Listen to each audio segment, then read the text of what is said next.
Step 8 നമ്മളിതാ ഡോറുകളും ബോണറ്റും ഡിക്കിയൊക്കെ fit ചെയ്ത് കഴിഞ്ഞു.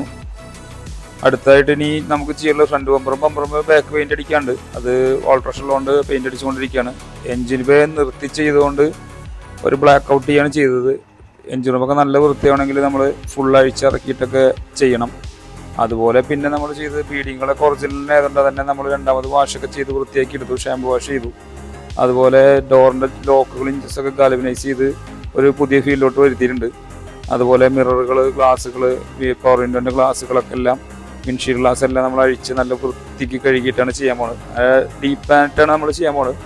പെയിൻറ്റിങ് ഫ്രണ്ട് ബമ്പറും ബാക്ക് ബമ്പറും കഴിഞ്ഞു. അതിൽ ഈ ലൈറ്റ് ഫിറ്റ് ചെയ്യാനും കൂടെ ഉള്ളൂ. അപ്പോൾ 2-3 ദിവസം കൊണ്ട് പണി തീരുമെന്ന് വിചാരിക്കുന്നു. ഈ ഡോറിൻ്റെ അകത്തൊക്കെ നമ്മൾ പെയിൻ്റ് അടിച്ചതിന് ശേഷം ഡോർ പേഡ് ഫിറ്റ് ചെയ്യുന്നതിന് മുമ്പായിട്ട് അതിനുള്ളിൽ എല്ലാ ഭാഗത്തും നമ്മൾ ഗ്രീസ് തേച്ചിടും. കാരണം എപ്പോഴും വെള്ളം നിൽക്കുന്നതുകൊണ്ട് ഹോളൊക്കെ അടഞ്ഞു കഴിഞ്ഞാൽ തുരുമ്പ് വരാൻ ചാൻസ് കൂടുതലാണ്.